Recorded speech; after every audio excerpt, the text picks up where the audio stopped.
You ever feel like you're fighting a little battle inside your own head just trying to make a simple choice? Well, it turns out you're not wrong.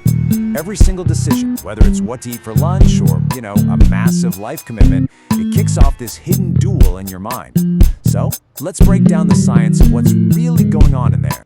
Okay, just imagine you need a new vacuum cleaner. Simple enough, right? Not so fast. You go online and you are immediately slammed with this wall of options. Cordless, canister, robot, upright. The list just goes on and on. That feeling of being totally and completely overwhelmed, it actually has a name. It's called choice overload. And man, is it a real part of modern life. So what's your move? Do you spend the next 3 days buried in spreadsheets comparing every little speck? Or do you just close your eyes, click one, and hope for the best? This feeling of just paralysis is exactly what we're digging into today. We're going to break down the two main ways your brain tries to solve this exact problem. To deal with this absolute onslaught of choice, our brains have basically developed two totally different strategies. On one side, you've got the logical, calculating optimizer. This is the part of you that is determined to find the single, absolute best option no matter what. And then, on the other side, you've got that fast, intuitive gut feeling, which is really just looking for something that's, good enough. This right here, this is the duel of the mind. And what's so fascinating is that even the experts, the people who should know better, don't always go with the optimal strategy. Get this, take Harry Markowitz. This guy literally won a Nobel Prize for creating a super complex formula for financial portfolios. But for his own money, his retirement fund, he just split it evenly among all the options. He used a simple mental shortcut, something called a heuristic. So why would the master of complexity choose something so radically simple? All right, let's properly meet our two mental characters here.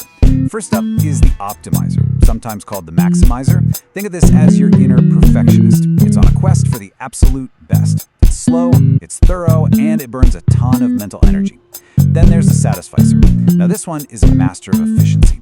It uses what they call fast and frugal mental shortcuts to find a good enough solution really quickly, and then it just moves on.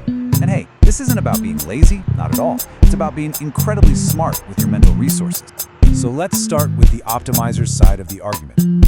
If you absolutely, positively have to find the best possible option, and here's the kicker, you can't go back once you've rejected something. Is there a perfect strategy? Well, mathematics says yes. And the answer is strangely specific. This whole strategy comes from a classic puzzle known as the secretary problem. Just picture it. You're hiring someone. You interview candidates one by one. You can make an offer right there on the spot, but if you say no, you can't go back to them later. This same logic applies to so many things, like apartment hunting or even dating, right? How do you know when to stop looking around and just commit? The mathematical answer, believe it or not, is 37%. Yeah, I know. It's this magic number that comes from the mathematical constant E, and it's the threshold that maximizes your chances of picking the single best option out of the whole group. It's the perfect balance between exploring what's out there and then actually making a decision based on what you've learned. So here's how you'd actually use it in practice. First, you define your window of opportunity. Let's say you give yourself 30 days to find an apartment.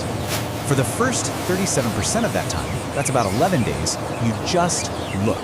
No committing. This is your look-only phase. After those 11 days are up, you identify the single best place you've seen so far.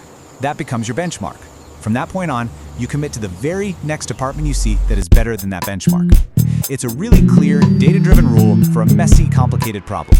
Okay, but what about the other side of the stool? Our satisficer. This is the world of gut feelings and simple shortcuts, a world that argues that sometimes less information is actually more. This is the intelligence of our unconscious, and it's been honed by evolution to help us make fast, effective decisions without needing to do a bunch of complicated math. I love this metaphor from the psychologist Gerd Gigerenzer. He describes our intuition as an adaptive toolbox. It's not one single magical ability. It's more like a whole collection of simple, specialized rules of thumb. Just like a handyman isn't going to use a sledgehammer for every single job, our brain picks the right, simple tool for the specific decision we're facing. And one of the simplest, coolest tools in that box is called the recognition heuristic. The rule is just dead simple. If someone asks you which of two cities is bigger and you've only heard of one of them, you go with the one you recognize. Same thing works for sports. You bet on the player you know. It brilliantly uses a lack of knowledge, your own ignorance, as a key piece of information. And here's where it gets wild. This trick works incredibly well. In a study on predicting Wimbledon matches, a a bunch of amateurs who simply bet on the players they recognized were 72% accurate. That was actually more accurate than the official expert seedings.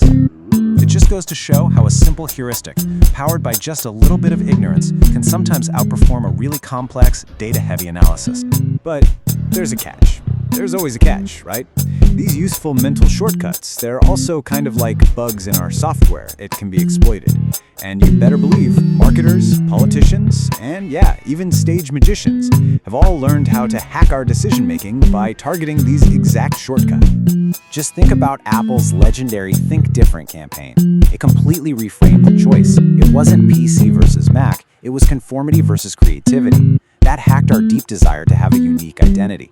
Or consider a magician who forces you to pick a specific card. They're exploiting the exact same shortcuts in your brain that marketers use. The same principles are at play, and they all work by bypassing your conscious, rational thought. So where is all of this heading? Well, this internal duel between our optimizer and our satisfizer is about to get a brand new player in the ring. Artificial intelligence. And AI's involvement? Well, it could fundamentally change the very way we make choices. A recent report raises this really profound, kind of scary question. As AI agents start to guide more and more of our decisions, what we buy, what news we see, maybe even who we date, will our whole concept of an authentic, real self just start to fade away? We run the risk of our identities becoming curated by algorithms. The risks here are pretty significant. By outsourcing our choices to AI, we could lose our sense of agency, that feeling of being in control of our own lives.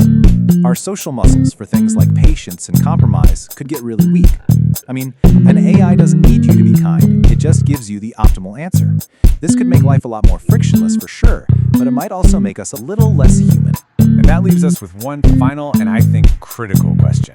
In a future where an AI can act as your perfect optimizer, making every single decision for you with flawless logic, are those choices still truly yours? What part of you is even left in that decision? It's something we're all going to have to think about as we move forward. Thanks for digging into this with me.